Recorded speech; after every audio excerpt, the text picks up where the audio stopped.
Dankie Here vir die wonderlike liefde. Dankie dat ons kan weet dat U in beheer van ons lewens is.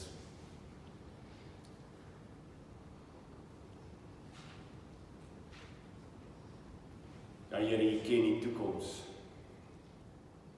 En die toekoms is vas in U hande.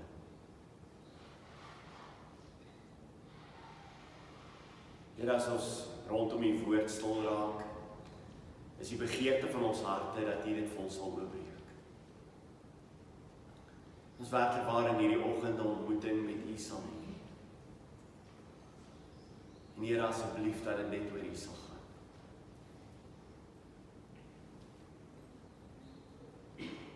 Dat ons U stem sal hoor. Dankie dat ons ook in hierdie oggend kan saam bid. So bid vir Dolly op hierdie stadium wat nog in die intensief is daar in die Kaap. Wat hy ook moet vir later na die diens deur hy na haar toe, dat hy ook hom veilig sal bewaar op die pad. Ons bid vir haar vir volkome herstel. Dankie Here dat ons kan weet dat hy ook absoluut in beheer is, maak nie saak wat gebeur nie. En dat alles van U afkom. U maak lewendig, U maak dood. U maak gesiek en U maak gesond. U is in beheer van alles. En ons loof en ons prys U naam. Amen. Hebreers 1 vers 1.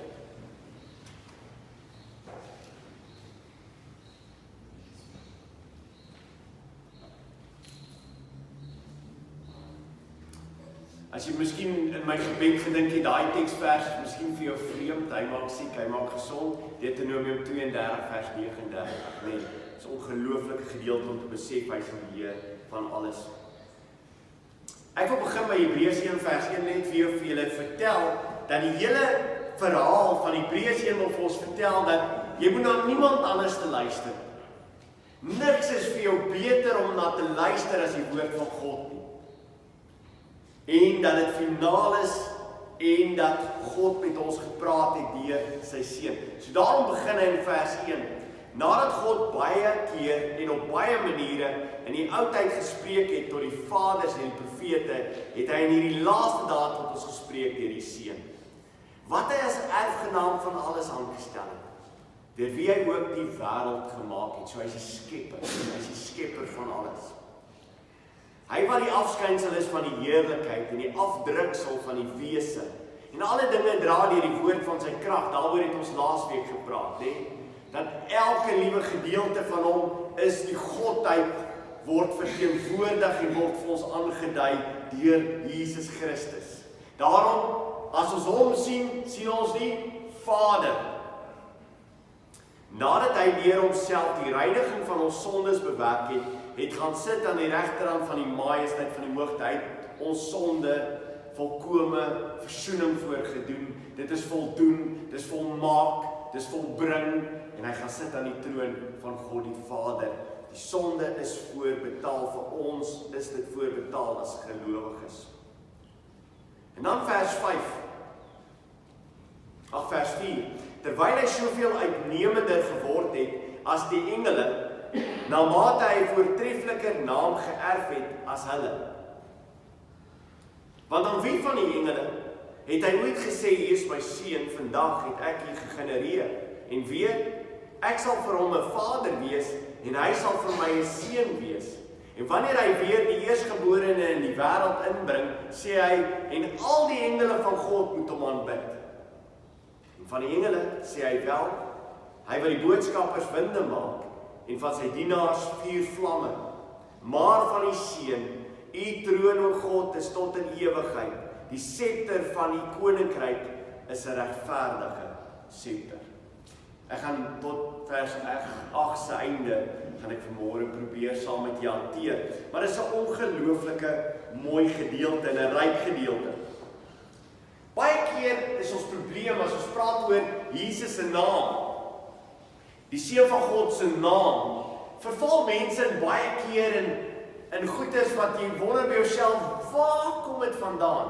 Ek het al gehoor mense wat byvoorbeeld sê, jy kan nie meer vir Jesus noem nie, want sy naam is eintlik Yeshua. Okay, great stuff, big fine. En wat 'n ander naam het jy vir?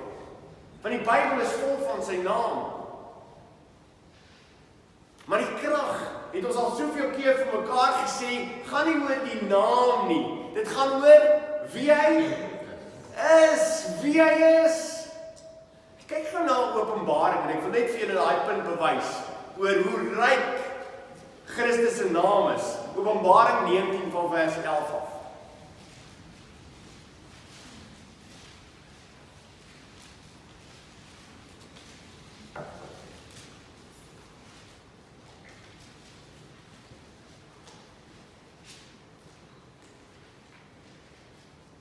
Openbaring 19 vers 11, luister hierna. Toe het ek die hemel geopen gesien en daar was 'n wit perd en hy wat daarop sit, wie sit op die wit perd? Christus, nee? Nou luister mooi, word genoem, so wat sy naam? Getrou en waaragtig. En hy oordeel en voer oorlog en geregtigheid. En sy oë was soos 'n vuurvlam en op sy hoof was baie krone en hy het 'n naam wat geskrywe is wat niemand ken nie. Wat beteken dit? Net 'n woordskout. Wat beteken dit dat hy 'n naam het wat niemand ken nie? Beteken hy is verhewe bo almal. Behalwe hy self. Vers 13. En hy was bekleed met 'n kleed wat in bloed gedoop was. En sy naam is die woord van God. En nou het ons al 3 name. En die leeu's in die hemel het hom gevolg op wit perde, bekleed met wit en rein fyn linne. En uit sy mond gaan daar 'n skerp swaard om die nasies daarmee te slaan. En hy sal hulle met die ysterstaf vergeer. En hy trap die parskyp van die wyn van die grimmigheid van die toring van God die Almagtige. Is nog steeds Christus hier aan die brief wat hier oor vertel word. En dan vers 16. En hy dra op sy kleed en op sy heup die naam wat geskrywe is. Die koning van die konings en die Here van die Here. Okay, so as jy wil vashou aan 'n naam, dan mis jy dit. En nou wil ek terugkom na Hebreers toe. Wat is hierdie naam wat so amazing is waarvan die Hebreërs skrywer skrywe?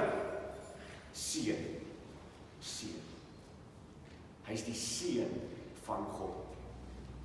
Geen titel vertel vir ons meer oor wie hy is en wat 'n groot naam is dit nie dat hy die seun is nie. Die aanhaling kom uit Psalm 2 vers 7. Luister mooi wat sê Psalm 2 vers 7. Ek wil vertel van die besluit. Die Here het aan my gesê, U is my seun. Vandag het ek self U gegenereer. Nou baie mense sê, okay, maar beteken dit dat hy gegenereer is? Dat hy geskep is? Beteken dit nie dat daar skepping is wat hom plaasgevind het nie? Dat hy nie ewig is nie? Dat hy nie werklik God is nie, maar op 'n stadium geskep is? Wat beteken hierdie woord gegenereer? Nou is dit interessant genoeg. Die manier hoe hierdie woord gebruik word, gegenereer. En Paulus, as hy in Handelinge praat, dan haal hy dieselfde Psalm aan. Nou kom ons kyk hoe gebruik hy hierdie Psalm, en dan sê jy baie meer verstaan wat beteken hierdie woord gegenereer. Handelinge 13 vers 32. Handelinge 13 vers 32.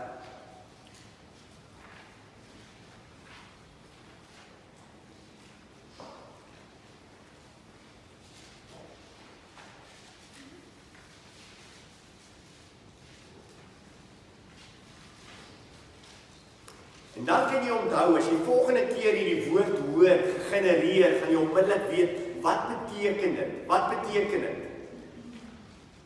Handelinge 13 vers 32, Paulus is hier aan die woord, hy sê, en ons bring julle die goeie tyding van die belofte wat aan ons vaders gedoen is, dat God dit aan ons, hulle kinders vervul het deur Jesus op te wek. So wat is die klimaks van hierdie hele gedeelte, dat Christus wat is? Opgewek is. Nou luister hoe verskryf hy hierdie opwek wat plaasgevind het. Vers 33, soos daar ook in die tweede Psalm geskrywe is, U is my seun, vandag het ek U gegenereer. So wat beteken gegenereer? Hy's opgewek. Hy's opgewek. Hy's opgewek uit die dode uit. Augustinus, een van die kerkvaders, skryf oor hierdie woord gegenereer.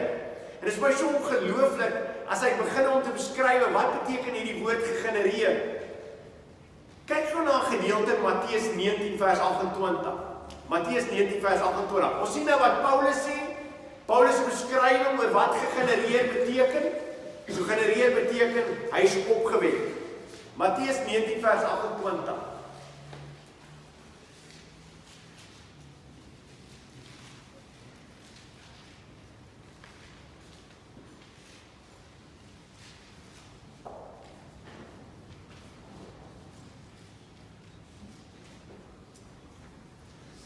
Matteus 19 vers 28. En Augustinus skryf oor hierdie gedeelte en hy sê, kyk hoe mooi word die Griekse woord hier gebruik as 'n verdere beskrywing van gegenereer, dat nie net Christus nie, maar nou ook sy kinders dieselfde ondergang. Luister na hierdie teksvers, dit is so mooi. Matteus 19 vers 28, en Jesus sê vir hulle, voorwaar ek sê vir julle, dat julle wat my gevolg het in die wedergeboorte, wie wat staai woord? Palingenesia. So dis pali beteken weer, genesia beteken gebore, gegenereer. So dis weer gegenereer. Dis anderste as wedergeboorte, nie, wat Johannes 3 vers 16 van praat.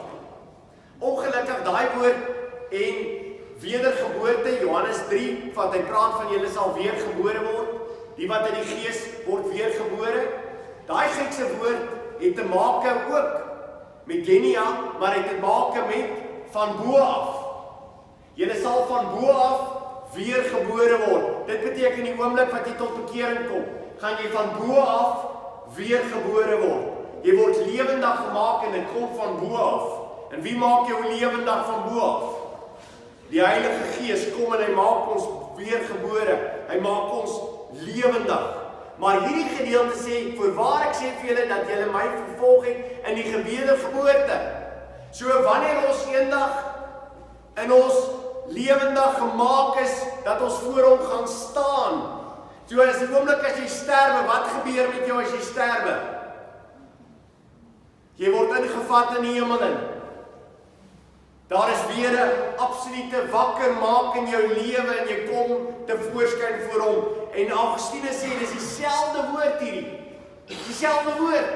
So Jesus is die eerste een wat weergebore is uit die dood uit.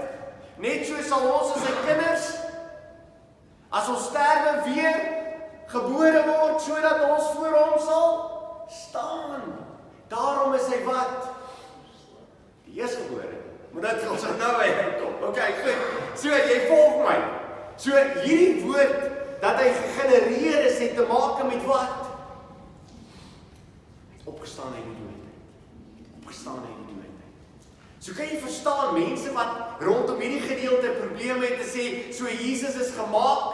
Nee, dit gaan nie daaroor dat Jesus gemaak het en niks met dit uit te waai nie. Dit is hier besig om te praat oor Jesus Christus het die dood oorwin. En hoekom het hy die dood oorwin? Omdat die Vader verklaar het dat hy regverdig is.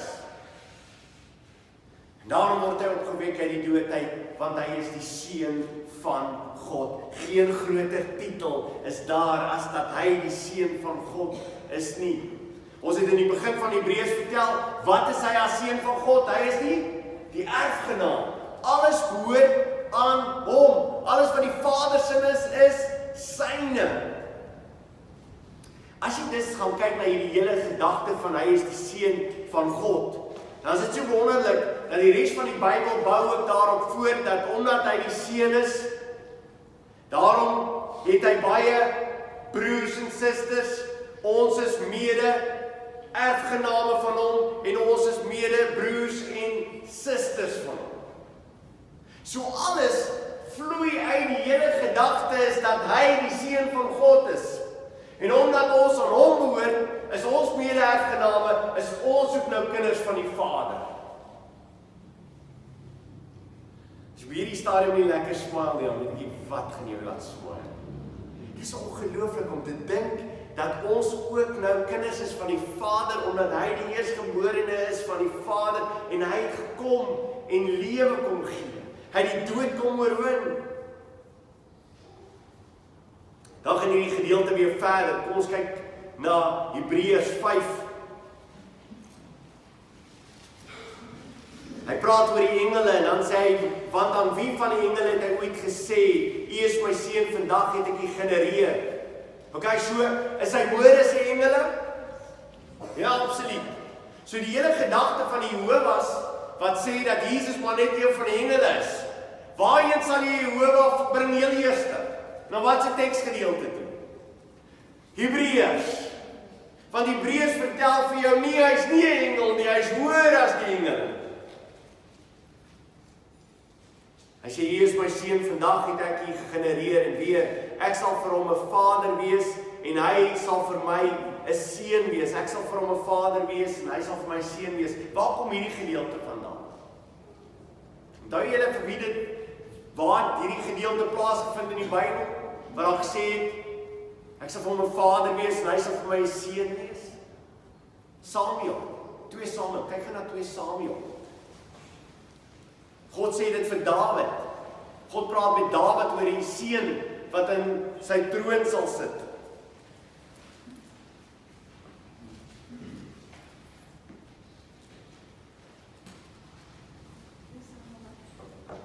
Samuel 7. 2 Samuel 7 vers 13 en 14.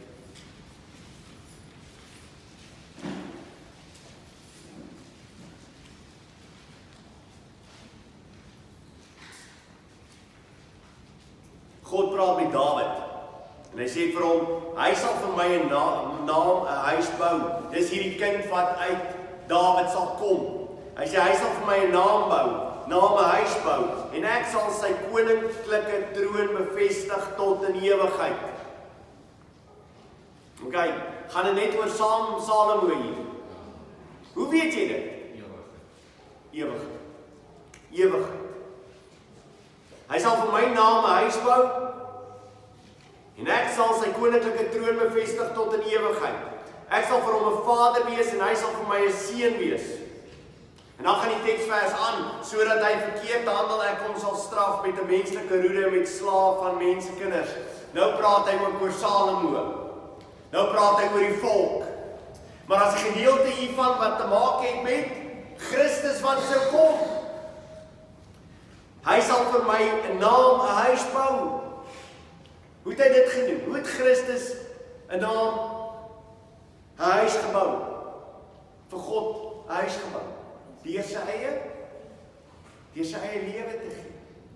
Deur sy eie lewe te gee. Hy was die volmaakte tempel. Hy sterwe en hy sê, ek sal die tempel afbreek en ek sal hom in 3 dae opbou en hy het van sy eie liggaam praat. En toe hy sterwe en toe hy opstaan, toe vestig hy die nuwe kerk waarvan ek en jy deel is. En omdat ons deel is van die kerk, wat word ons nou? Ons word die tempel van God. Ons word God se huis. So dit wat Christus kom doen het, is 'n absolute vervulling daarvan. En ek sal sy koninklike troon bevestig tot in ewigheid. Daarom toe Christus klaar opgestaan het op vaar na die hemel, waar gaan sit hy? Aan die regterhand van God die Vader. En wat sê hy daarteer? My troon is ewig. Sal nie tot einde kom. Daarom, toe die profete skryf oor hierdie gedeelte, as die profete vertel oor dit wat sal kom, is daar altyd die verwagting dat die Messias sal kom. Dat dit verder as Salomo is. En hulle skryf na Salomo. Daarom skryf Jeremia, byvoorbeeld Jeremia 23 vers 5, sê hy, kyk daar kom daar, spreek die Here, dat vir Dawid 'n regverdige spruit sal verwek.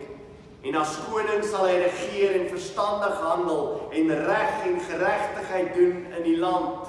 Dis nadat Dawid verby is. Dis nadat Salomo dood is. Dis nadat die konings gekom het. Hier is op hierdie stadium in Jeremia se lewe is daar 'n groot mag uit die noorde op pad. En Jeremia kan vir die volk sê, mense, daar is 'n spruit op pad. In die slegste tye in die geskiedenis van Israel, kon die profete verder kyk as die hier en nou, en het hulle geweet, daar gaan 'n dag aanbreek, wanneer die spruit gaan kom. Wees opgewonde, want die spruit is op pad. Die Messias gaan kom.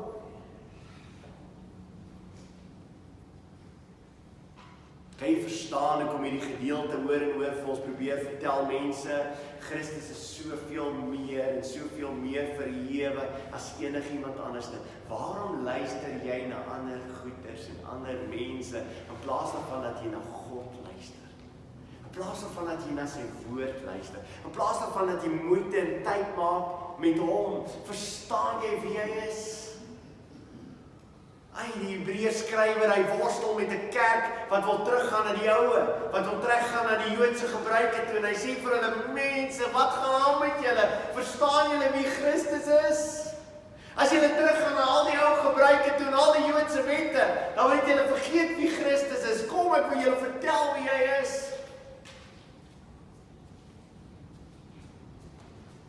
En dan gaan Hebreers 1 vers 6 aan. En wanneer hy weer die eersgeborene in die wêreld inbring, wanneer hy weer die eersgeborene, so hier's weer 'n woord, wat klink vir jou of dit te maak het met dat hy mens is, dat hy die eersgeborene in die wêreld is. Kom ons praat eers oor die woord wêreld hier.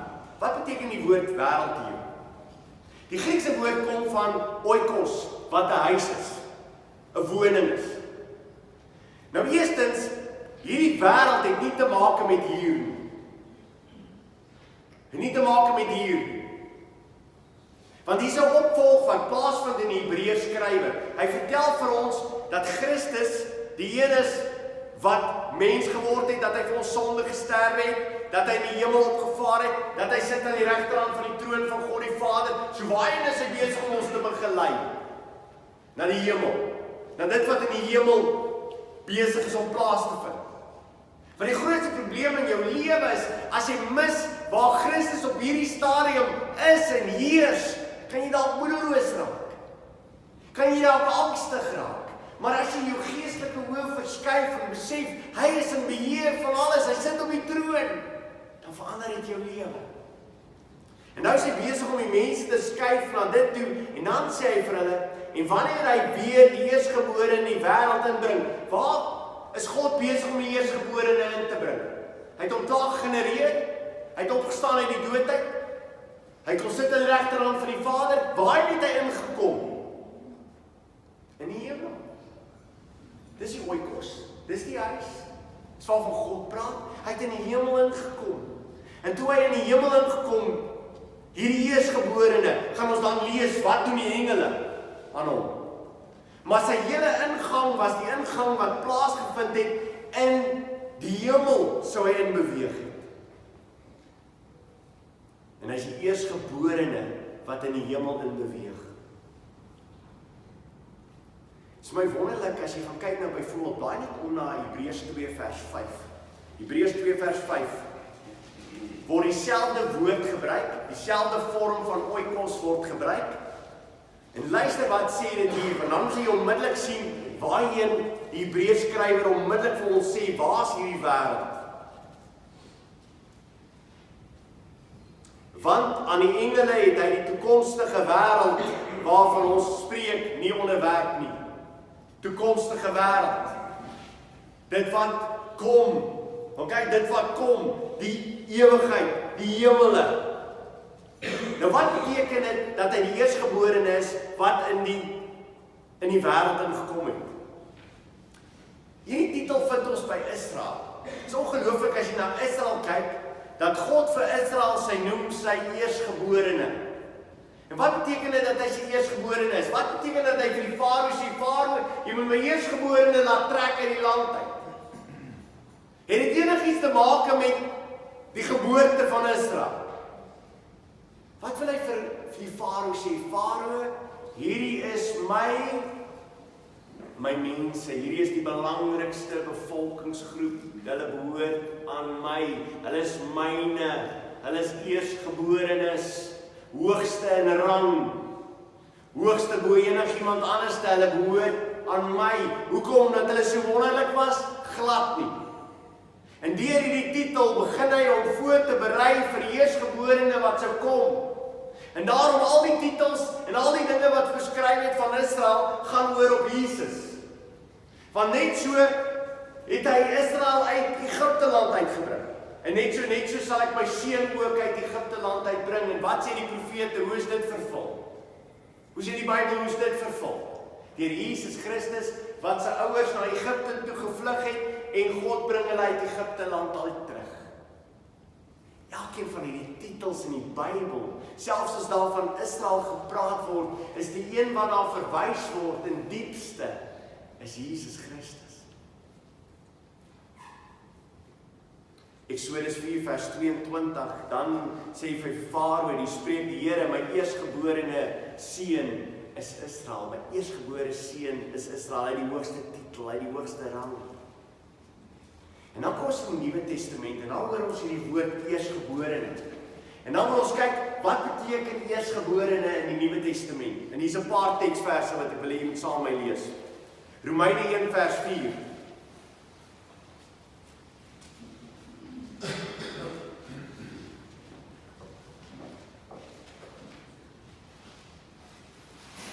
Ek gaan eers hierdie gedeelte lees wat saamgaan met dat hy die seun van God is. En dan gaan jy hoor elke keer oor die eerstgeborene, oor waaroor dit gaan oor hom as seun. Romeine 1 vers 4.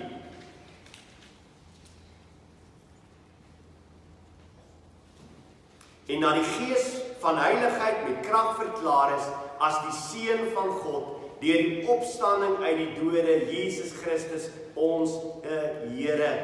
Soos hy verklaar as die seun van God deur die opstanding uit die dode. Dan gaan jy na Romeine 8 vers 29 toe.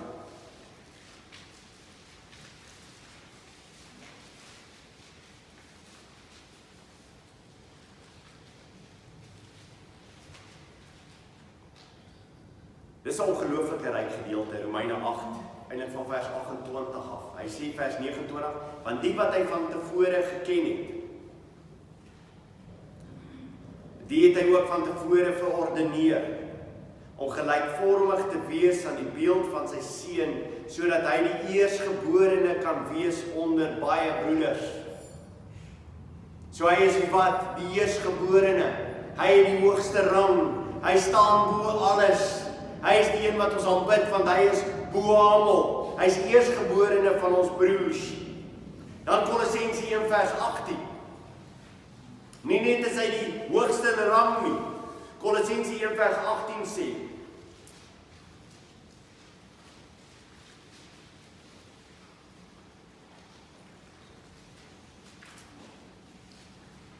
en hy is die hoof van die liggaam.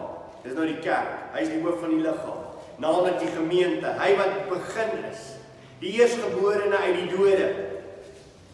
Sodat hy in alles die eerste kan wees. So waarmee het dit te maak het dat hy die eerstgeborene is? Hy is nie net in die rang die eerstgeborene, die hoogste van alles nie, maar hy is ook die eerstgeborene uit die dode uit. So dit vertel vir my as kind van die Here, wat gaan met my gebeur? Ek gaan opstaan. Ek gaan opstaan.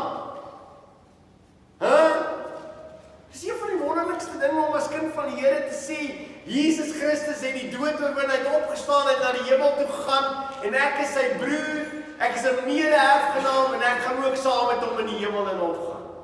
Maar hy is die eerstgeborene. Hy is die hoogste in rang, maar hy is die een wat ook vir my wys wat met my sal plaasvind. Hy is die eerstgeborene uit die dood uit. Hy het die dood oorwin. Daarom kan die kerk deur die eeue sê, ons is nie bang vir die dood nie. Kan nie verstaan dat Christene bang is vir die dood nie. Yesterday, ek sien uit na die dood. Gaan great wees. Die enigste ouens wat die dood sleg gaan ervaar, is die ouens wat hier gaan bly.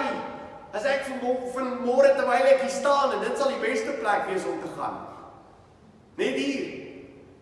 Terwyl ek preek. Johannes gone. Hy is die teenwoordigheid van die Here. En al wat jy sien is hierso is 'n stuk houtjie wat nie lê. Ek sien nie hier nie.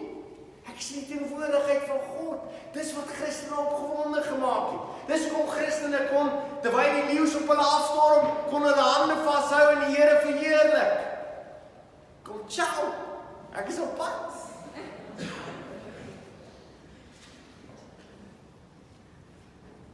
Want ek het gesien, met my geestesoë het ek gesien, hy het waarlik opgestaan, die graf is leeg. As die graf nie leeg is nie, mense, het ons geen hoop nie.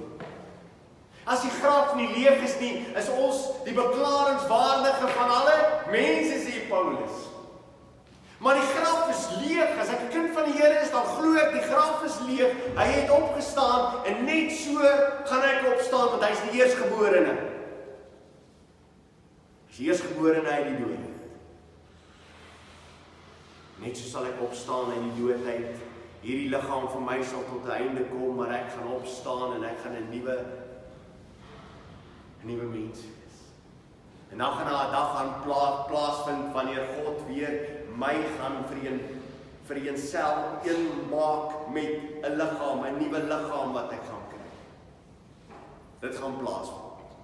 So nou gaan ek opstaan, maar dan gaan daar 'n dag plaasvind wanneer ek 'n nuwe liggaam gaan kry. Dan gaan daar 'n nuwe hemel wees en 'n nuwe aarde waar ons gaan wandel. 'n Nuwe liggaam.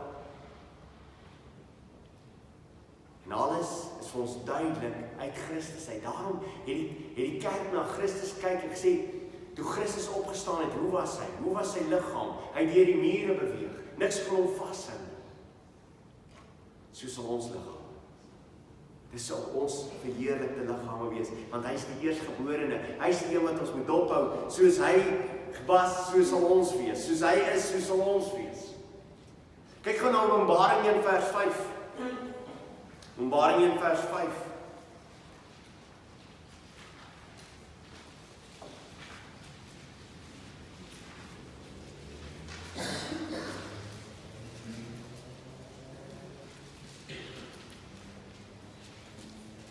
Openbaring 1 vers 5 sê, en van Jesus Christus, die getroue getuie, die eerstgeborene uit die dode, en die owerste oor die konings van die aarde. So waaroor gaan die eerstgeborene? As iemand vir jou vra, ja, Jesus Christus is gebore. Dit staan in die Bybel, hy is gebore. Daar staan, hy is die eerstgeborene. Dis wat dit beteken.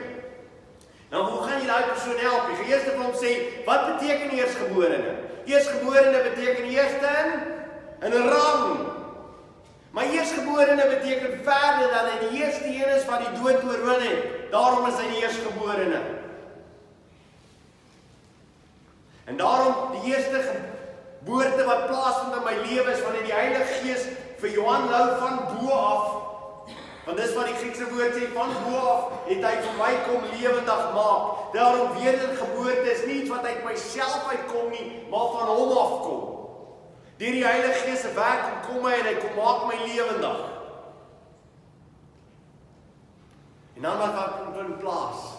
Nou is ek 'n lewendig, nou is ek 'n nuwe mens. Alles begin verander in my lewe. En dan gaan daar 'n dag gaan breek wanneer ek gaan opstaan uit die dode uit. En wat ek ewig by hom gaan wees.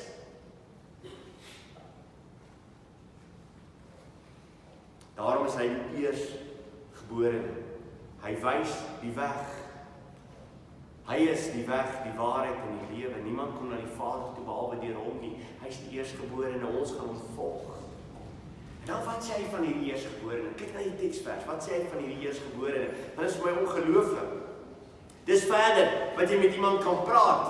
As hy vir jou sê, ja, maar Jesus was net een van die engele gewees. Luister nou wat sê vers 6. En wanneer hy weer die eerstgeborene in die wêreld inbring, sê hy, en al die engele van God moet hom aanbid. So daar waar hy in beweeg, hy het volkome mens geword, volkome God. God, die tweede persoon van die drie eenheid, het mens geword. En dan was 'n menswording met God wat plaasgevind het in die tyd waarin daar gelewe is. Het mens en God het een geword.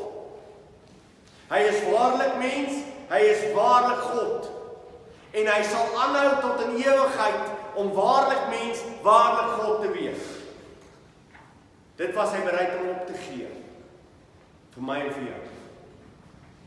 Waarlik mens, waarlik God. Hy's waarlik mens, hy's waarlik God. En hy hou aan om waarlik mens, waarlik God te wees vir ewig. Maar wat word vir ons vertel van Jesus Christus, nadat hy die dood oorwin het, en hy kom in die teenwoordigheid van God in die wêreld in, daardie deel wat aan die ander kant is, in die hemel. Wat gebeur toe hy daar kom? Wat word van hom gesê deur God? Wat sê hy vir die engele?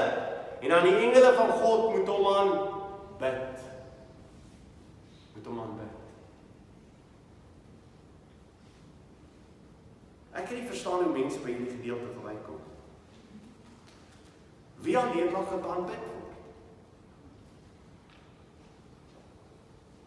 Wat sê die Here in Deuteronomium 5, die 10 gebooie? Ek is die Here jou God wat jou uit Egipte land uit die slawerny huis uitgelei het. Jy mag geen ander gode voor my aangesig hê nie. Jy mag vir jou geen gesneede beeld of enige gelykenis maak van wat bo in die hemel is of wat onder op die aarde is of van wat in die waters onder die aarde is nie. Nêrens mag jy afbeelding van maak nie. Jy mag jou voor hulle nie neerbuig en hulle nie dien nie, want ek, die Here jou God, is 'n jaloerse God. Jy mag geen ander gode aanbid nie. Niemand anders dan mag jy aanbid nie. Jy mag net vir my aanbid. Hier kom Jesus, nadat hy die dood oorwin het, kom hy in die hemel in, en wat sê God van hom? Vir die engele. Aanbid hom.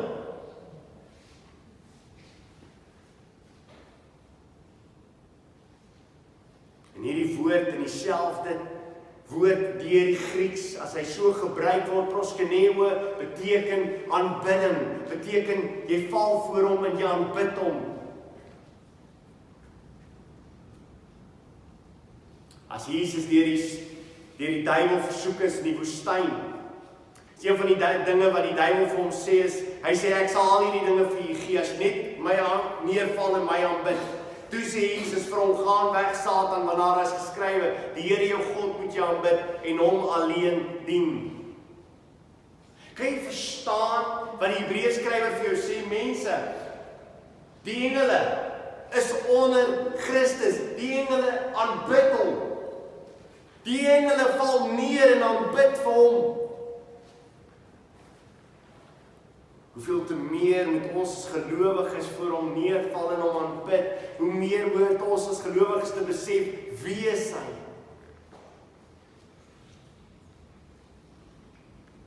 Jy sien, die engele is die boodskappers van God gewees. Die boodskap van God is ook oorgedra deur die engele. En dis hoe ons terugkom by vers 1. Vers 1 vertel vir ons dat die boodskap het op baie maniere uitgegaan. Hy het baie maniere gebruik. En hy het ook die profete gebruik. Maar is interessant genoeg dat die Bybel vir ons vertel dat selfs die engele was ook sy boodskappers gewees. Handelinge 7 vers 28 en 39. Dit is hy wat in die vergadering in die woestyn was, saam met die engel, wat met hom op die berg Sinaï gespreek het. En saam met ons vaders, hy die lewende woorde ontvang om aan ons te gee. Daarom was die engele beskryf as die mense wat die wette vir hom gegee het. Daarom as jy in die allerheiligste in beweeg het, en jy stap in die allerheiligste in, wat het jy in die allerheiligste gekry? Daar was 'n ark. Die ark. En wat was bo op die ark? Die engele. Hoekom? Want die engele was die persone gewees wat die wet beskerm het. Hulle was die mense wat die wet gegee het.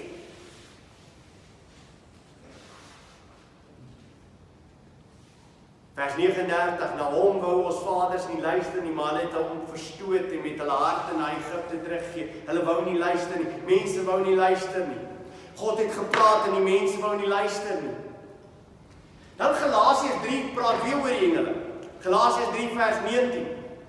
Wat beteken die wet dan? Dit is bygevoeg weens die oortreding, totdat die Satan, wie dit belofte gedoen is, sou kom. En dit is deur engele beskik deur die tussenkoms van 'n middelaar. So wie het dit beskik? Wie het dit gegee? Dit is gegee deur die engele. So nou kan jy verstaan hoe die argument van die Hebreërs skrywer loop. Hy probeer vir ons vertel, mense, die profete het gekom, hulle het 'n boodskap gebring, die engele het vir ons die wet gegee. Die engele het vir ons gegee. Maar baie groter as dit is die seun wat met ons ook gepraat het. wat vir ons die laaste een was wat gepraat is, hoeveel te meer moet ons luister?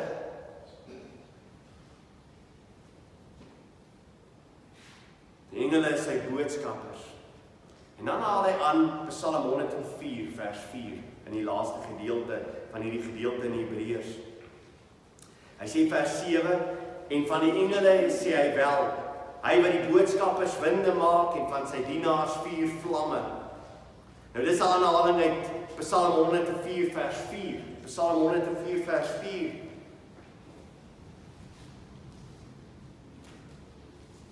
Ek gaan sommer lees uit die English Standard Version.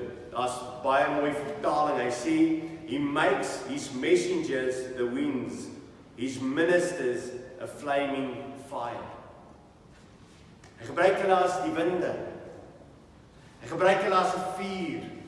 Waarna verwys hy gedeeltes in die Bybel? Die vuur, die boodskappers wat die vuur was. Die bos wat gebrand het, die bos wat gebrand het. Ongelooflike gedeelte hier, Eksodus 3 vers 2. Daarop verskyn die engel van die Here aan hom in 'n vuurvlam in die doornbos. Hy is gestuur. Hy was 'n gestuurde gewees, hy's 'n boodskapper en hy maak daar vuur. En die bos brand nie uit nie. En die volgende oomblik hoor hy God se stem met hom praat. Maar die vuurvlam het God gestuur, hy het 'n engel gestuur om 'n vuurvlam te wees.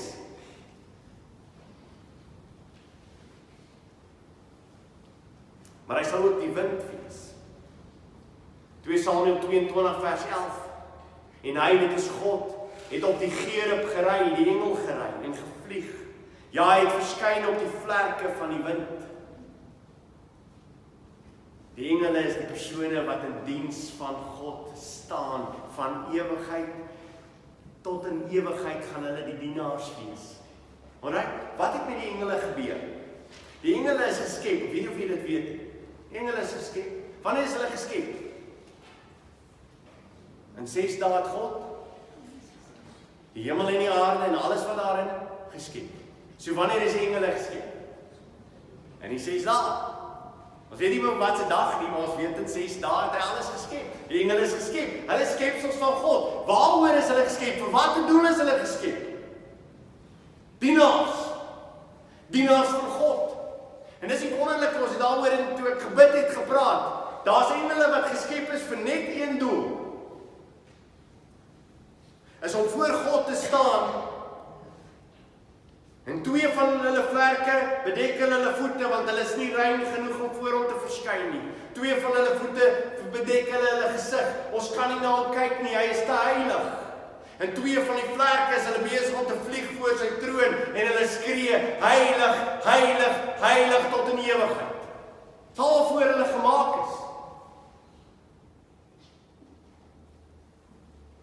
Elke engel in hierdie skepsel wat hy gemaak het, is vir 'n bepaalde doel gemaak. Maar hulle is onder hom. Hulle is onder hom geplaas. En hy is die hoogste van dit alles. Hy is hoër as die engele. En daarom die Griekse woord van vers 8 begin met de. Dit beteken teenoor die engele is hy ewig. De, dit beteken die engele is nie ewig nie, maar hy is ewig. Die engele is geskape, hy is nie geskape nie. So die hele argument lei om vir ons te vertel wie is Jesus. En dan kom hy in vers 8 en hy sê, maar hoor hierso, die engele is boodskappers, hulle is gemaak as boodskappers. En teenoor hulle is die seun, hy is ewig. Hy het nie 'n begin en hy het ook nie 'n einde nie. Hy is hoër as die engele. En dan haal hy Psalm 45 aan. Dit is ongelooflik hoe die skrywer die hele tyd die Ou Testament aanhaal.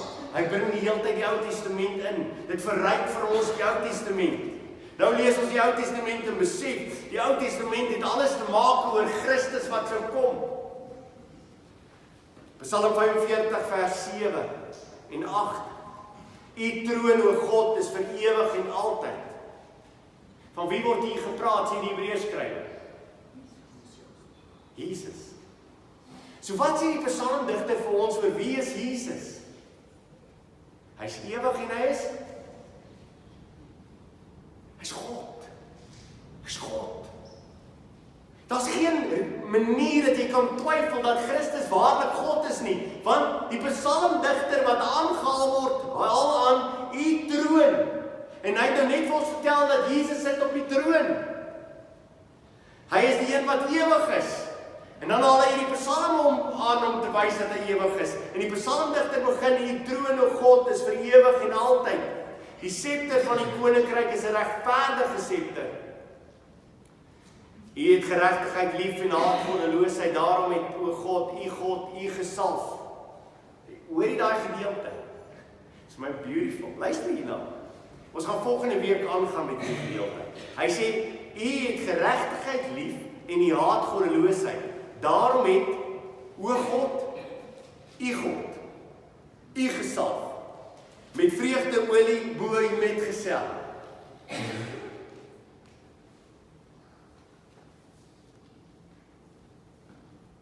Christus is waarlik God, hy is waarlik God, hy is ten volle God.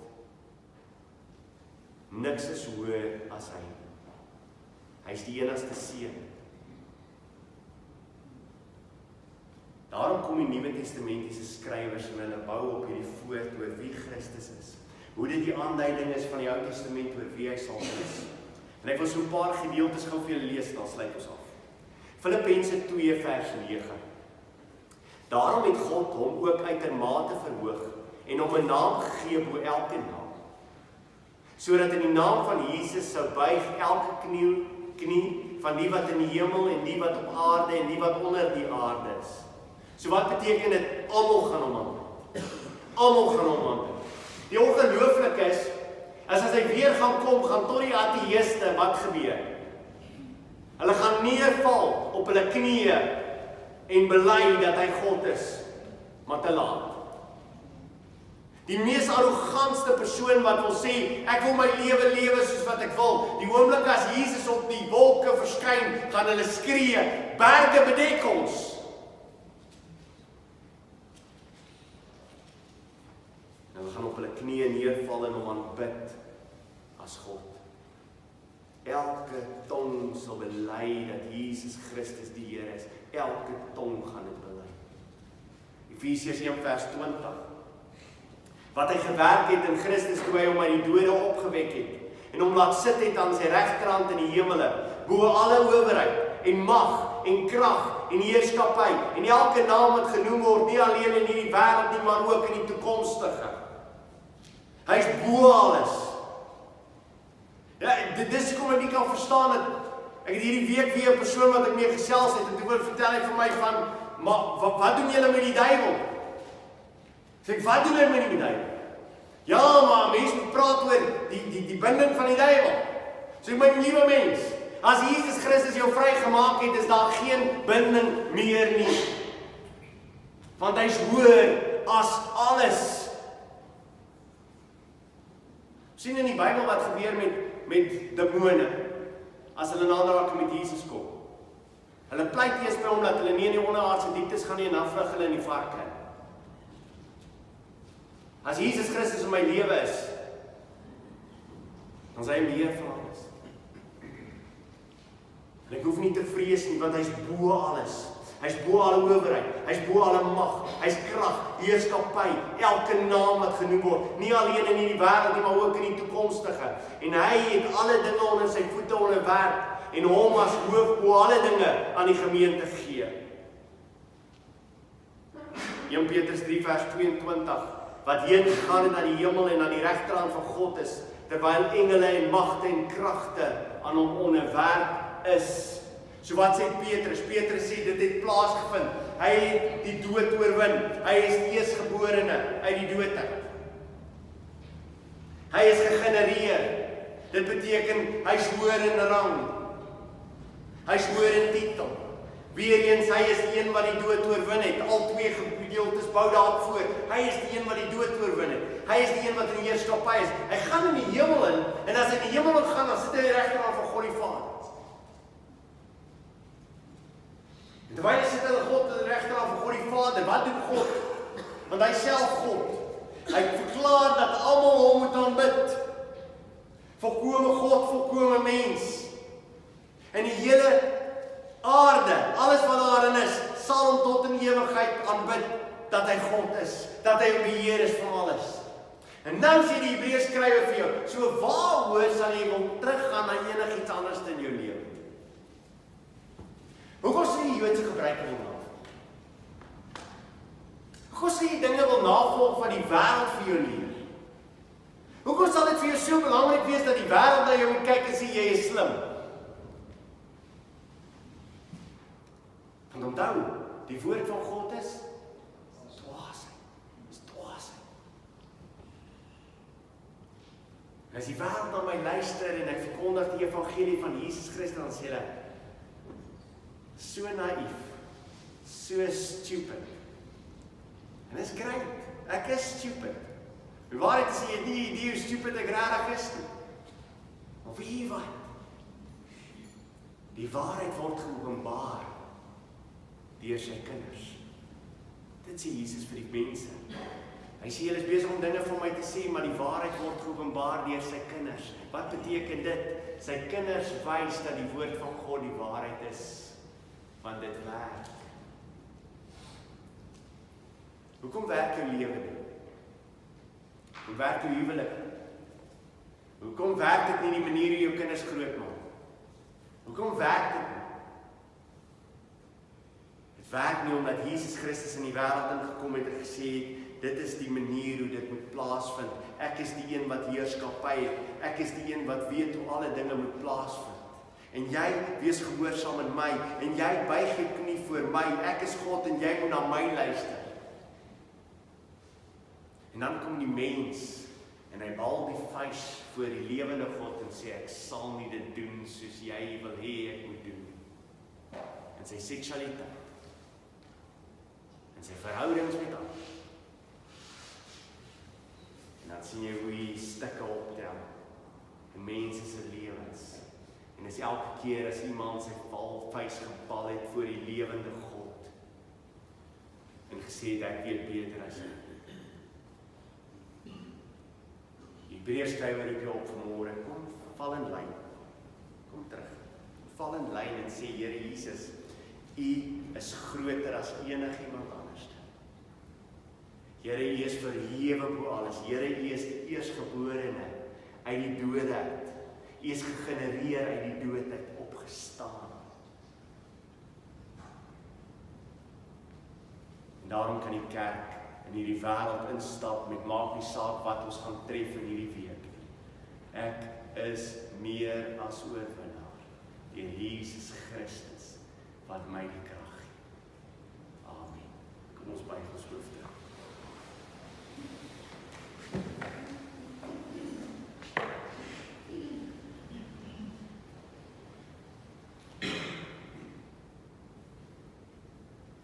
Ja, Here, as ons besig is met die woord, besef ons, dit is baie, baie diep. Dis vleis, wat ons moet verteer. Dis nie ligtelike dinge waaroor daar gepraat word in die Hebreërs skrywe nie. Dis diep, diep. Dis die wysheid wat hier vir ons oopbreek in mense taal. En Here, die afgelope paar weke staan ons voor hierdie Hebreërs gedeelte en ons besef net, Here, U weet soveel beter as ons.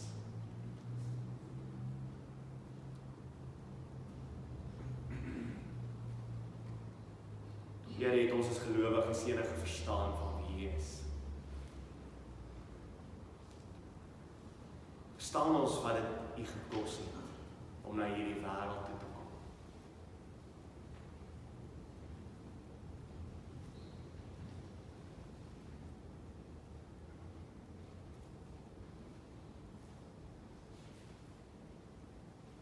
Here, as ons net kan verstaan in die kruis, dit wat U vir ons kom doen het, die opstanding uit die dood. Dat U deur die opstanding regverdig verklaar is deur die Vader. Dat U opgestaan het en U in die hemel ingevaar het. Dat U sit aan die regterhand van God, die Vader. dat U heerskappy het oor alles, dat selfs die engele buig en eer betoon voor U en aanbid U. Here, mag my lewe wees van gebed voor U. Dat ek elke dag sal inval by U woord.